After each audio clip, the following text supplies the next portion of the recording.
ओम शांति। 3 सितंबर 2023 अव्यक्त बाप दादा की महावाक्य। ओरिजिनल डेट 25 नवंबर 1995। परमत, पर चिंतन और पर दर्शन से मुक्त बनो और पर उपकार करो। आज बाप दादा अपने चारों ओर जो बाप के बच्चे हैं, विशेष हैं, उन सर्व विशेष आत्माओं को देख रही हैं, चाहे भारत के व विदेश के किसी भी कोने में हैं।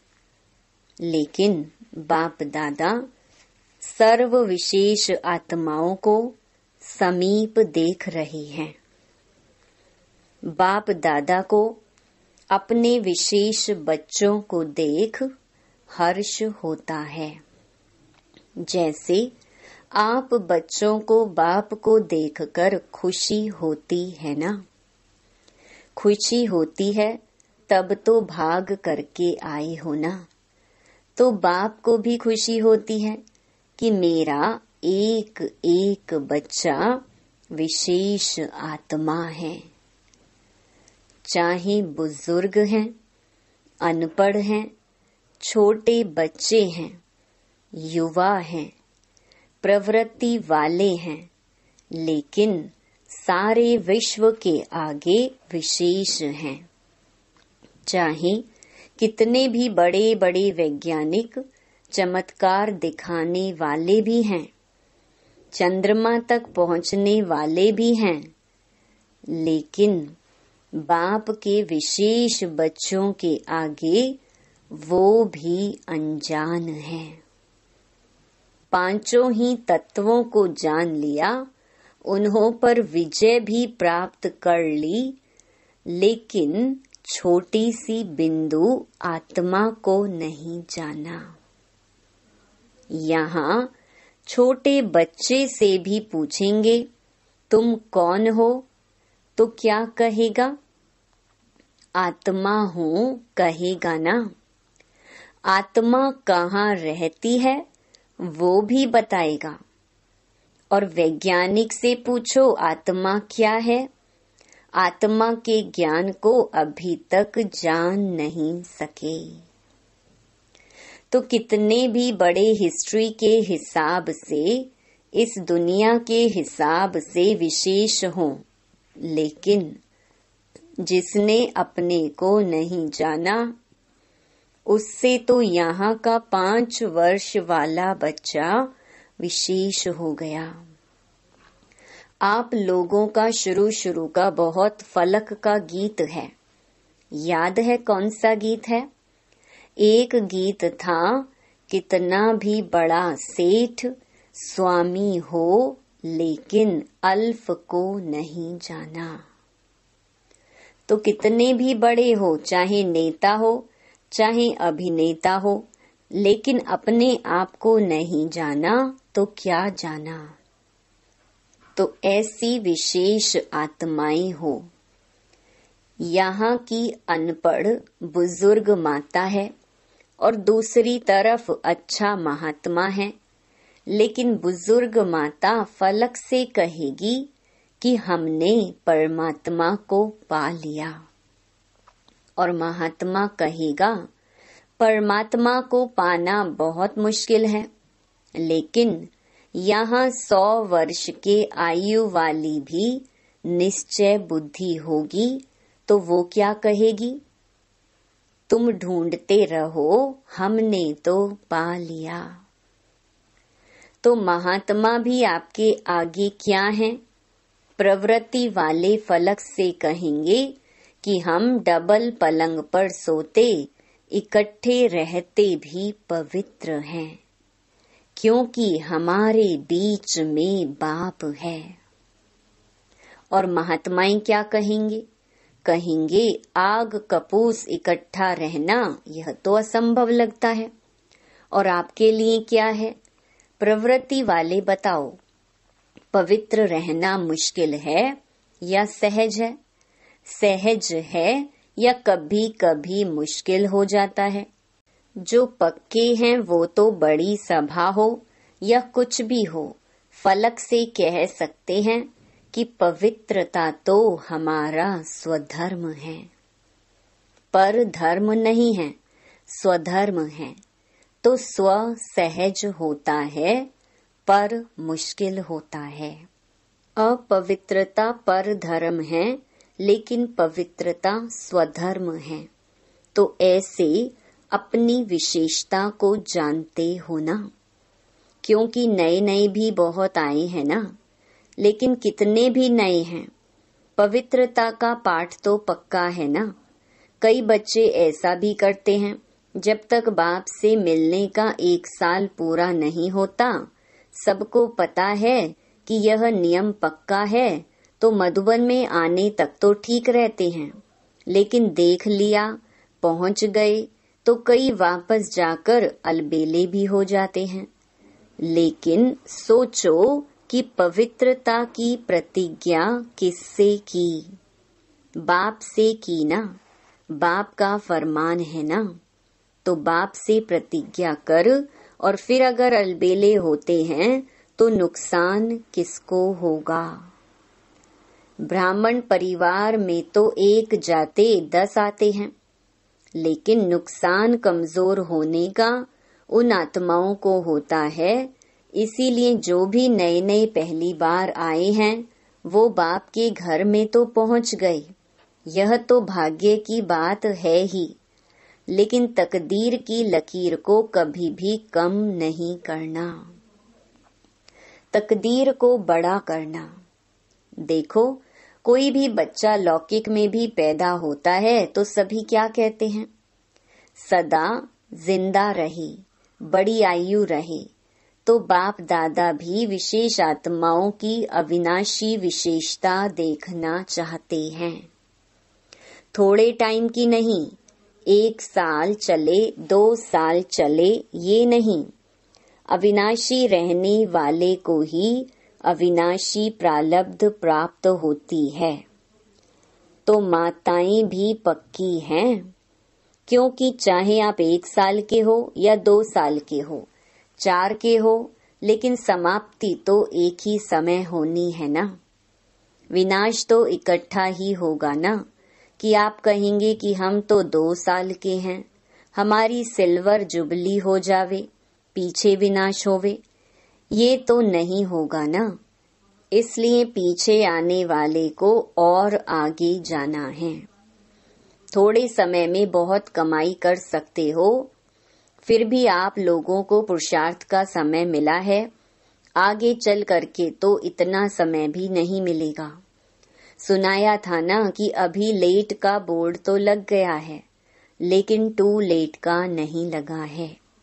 तो आप सभी लकी हो, सिर्फ अपने भाग्य को स्मृति में रखते हुए बढ़ते चलना, कोई बातों में नहीं जाना। आज बाप दादा देख रहे थे कि बच्चों के पुरुषार्थ का समय वेस्ट क्यों जाता है। चाहता कोई नहीं है, सब चाहते हैं कि हमारा समय सफल हो, लेकिन बीच बीच में कहाँ आधा घंटा, कहाँ 15 मिनट, कहाँ 5 मिनट वेस्ट चला जाता है। तो उसका कारण क्या? आज बाप दादा ने देखा कि मेजॉरिटी का विशेष पुरुषार्थ जो कम या ढीला होता है, उसके 3 कारण हैं। पहला, चलते चलते श्रीमत के साथ साथ आत्माओं की परमत मिक्स कर देते हैं। कोई ने कोई बात सुना दी और आप समझते हो कि सुनाने वाला तो अच्छा है, सच्चा महारथी है और आपका उस पर फेथ भी है। जब ऐसी कोई आत्मा आपको कोई ऐसी बातें सुनाती है जिसमें इंटरेस्ट भी आता है, समाचार तो अच्छा है, जैसे संसार समाचार अच्छा लगता है ना, तो ब्राह्मण संसार समाचार भी अच्छा लगता है। तो आपने उस पर फेथ रख करके वो बात सुन ली, माना अपने अंदर समा ली, कट नहीं किया। तो बात सच्ची भी है, समाचार सच्चा भी होता है। सब झूठा नहीं होता, कोई सच्चा भी होता है। लेकिन बाप का फरमान क्या है कि ऐसे समाचार भले सुनो, ये है फरमान? नहीं, जिससे आपका कोई कनेक्शन नहीं है, सिर्फ दिलचस्प समाचार है। आप कर कुछ नहीं सकते, सिर्फ सुन लिया तो वह समाचार बुद्धि में तो गया। टाइम वेस्ट तो हुआ या नहीं? और बाप की श्रीमत में परमत मिक्स कर दी, क्योंकि बाप की आज्ञा है, सुनते हुए नहीं सुनो। तो आपने सुना क्यों? उसकी आदत डाली। मानो एक बारी आपको समाचार सुनाया, आपको भी बहुत अच्छा लगा, नई बात है, ऐसा भी होता है, ये पता तो पड़ गया। लेकिन अगर एक बारी आपने उनकी बात सुनी तो दूसरे बारी वो कहाँ जाएगा? आपके पास आएगा। आप उसके लिए कूड़े का डिब्बा बन गए ना।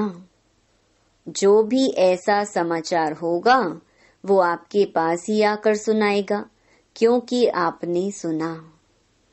इसीलिए या तो उसको समझाओ, ऐसी बातों से उसको भी मुक्त करो।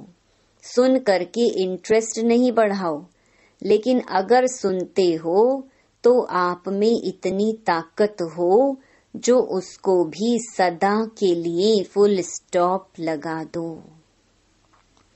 अपने अंदर भी फुल स्टॉप लगाओ। जिस व्यक्ति का समाचार सुना, उसके प्रति दृष्टि में व संकल्प में भी घृणा भाव बिल्कुल नहीं हो। इतनी पावर आप में है तो यह सुनना नहीं हुआ, उसका कल्याण करना हुआ। लेकिन रिजल्ट में देखा जाता है मेजॉरिटी थोड़ा थोड़ा किचड़ा इकट्ठा होते होते ये घृणा भाव या चाल चलन में अंतर आ जाता है। और कुछ भी नहीं होगा ना, तो उस आत्मा के प्रति सेवा करने की भावना नहीं होगी, भारीपन होगा। इसको कहा जाता है श्रीमत में परमत मिलाना। समाचार तो बाप दादा भी सुनते हैं, लेकिन होता क्या है, मेजॉरिटी का भाव बदल जाता है। सुनाने में भी भाव बदल जाता है। एक आकर कहता है मैंने देखा कि ये दो बात कर रहे थे, और एक का सुना हुआ दूसरा फिर कहते हैं नहीं खड़े भी थे और बहुत अच्छी तरह से नहीं खड़े थे। दूसरा एडिशन हुआ। फिर तीसरा कहेगा इन्हों का तो होता ही है। कितना भाव बदल गया। उन्हों की भावना क्या और बातों में भाव कितना बदल जाता है। तो ये परमत वायुमंडल को खराब कर देता है। तो जो टाइम वेस्ट जाता है उसका एक कारण परमत और दूसरा कारण है पर चिंतन। एक से बात सुनी तो 8-10 को नहीं सुनावे, यह नहीं हो सकता। अगर कोई दूर देश में भी होगा ना, तो भी उसको पत्र में भी लिख देंगे यहाँ बहुत नई बात हुई है, आप आएंगे ना तो जरूर सुनाएंगे। तो ये क्या हो गया? पर चिंतन।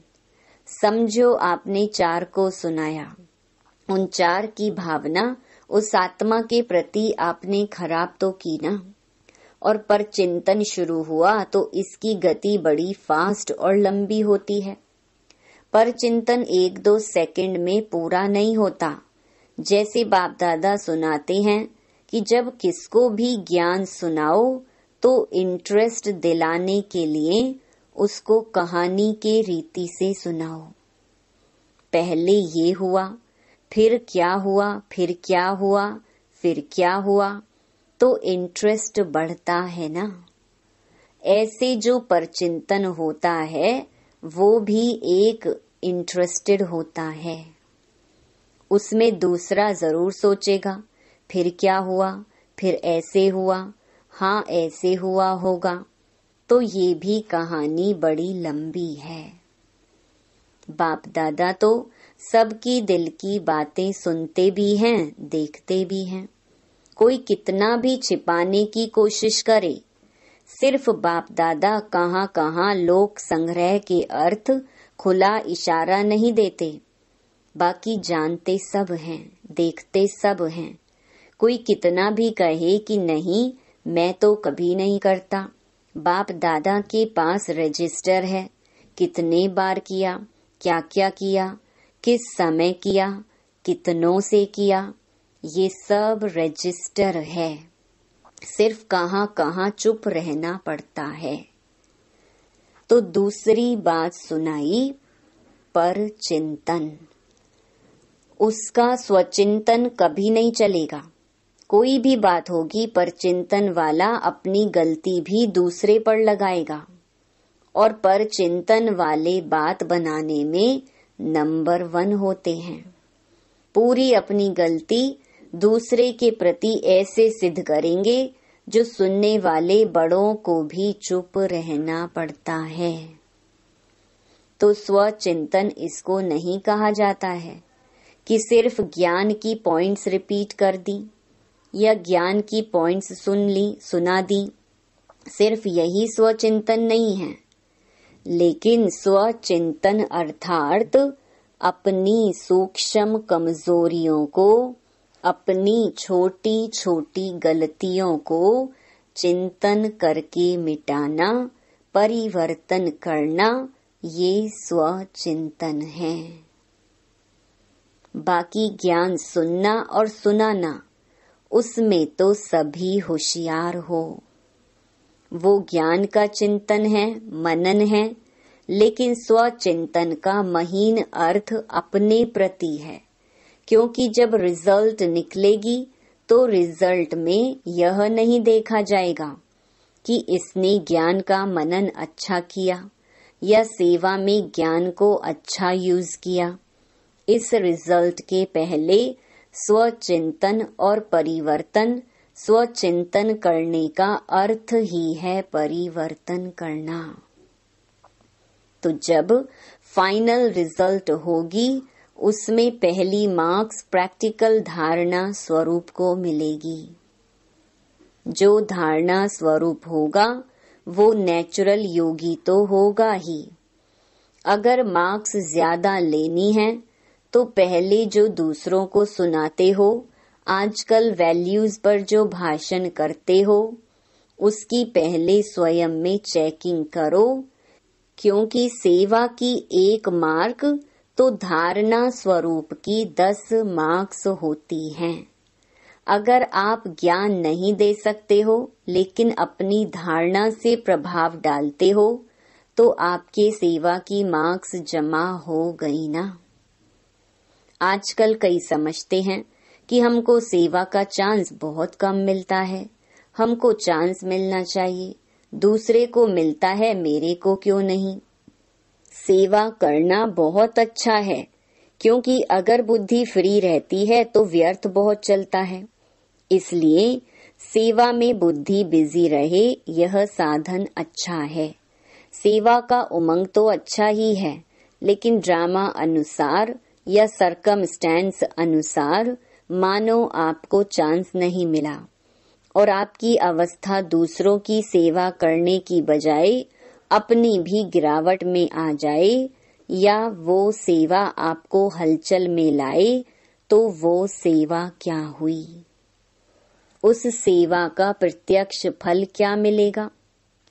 सच्ची सेवा, प्यार से सेवा, सभी की दुआओं से सेवा, उसका प्रत्यक्ष फल खुशी होती है।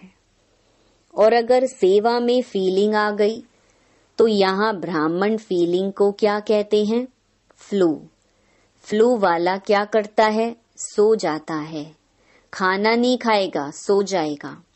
यहाँ भी फीलिंग आती है तो या खाना छोड़ेगा या रूठ करके बैठ जाएगा।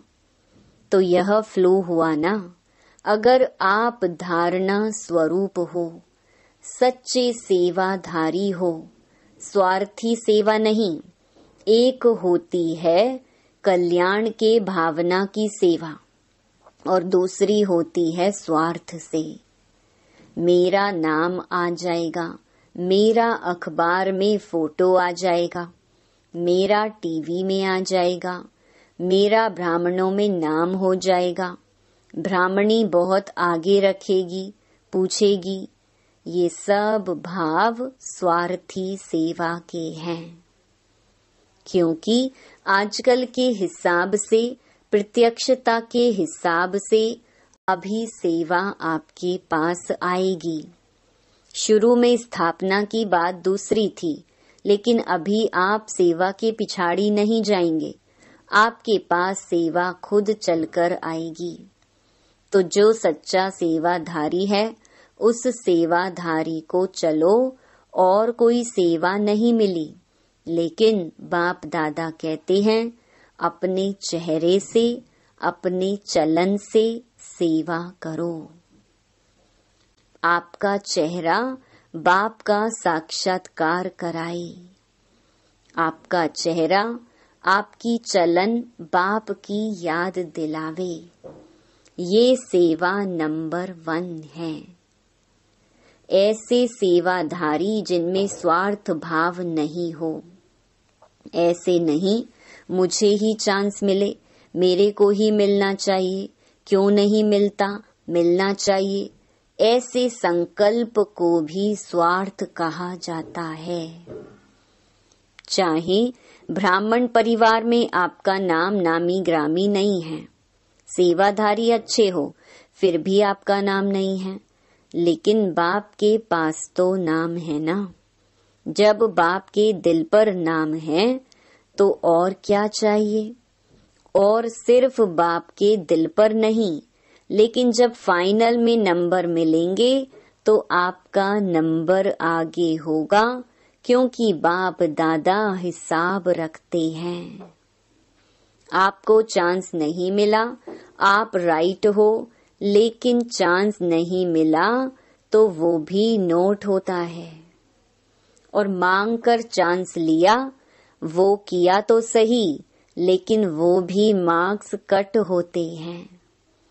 ये धर्मराज का खाता कोई कम नहीं है, बहुत सूक्ष्म हिसाब किताब है, इसलिए निस्वार्थ सेवाधारी बनो।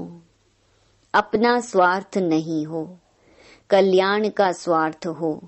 यदि आपको चांस है और दूसरा समझता है कि हमको भी मिले तो बहुत अच्छा और योग्य भी है, तो अगर मानो आप अपना चांस उसको देते हो तो भी आपका शेयर उसमें जमा हो जाता है।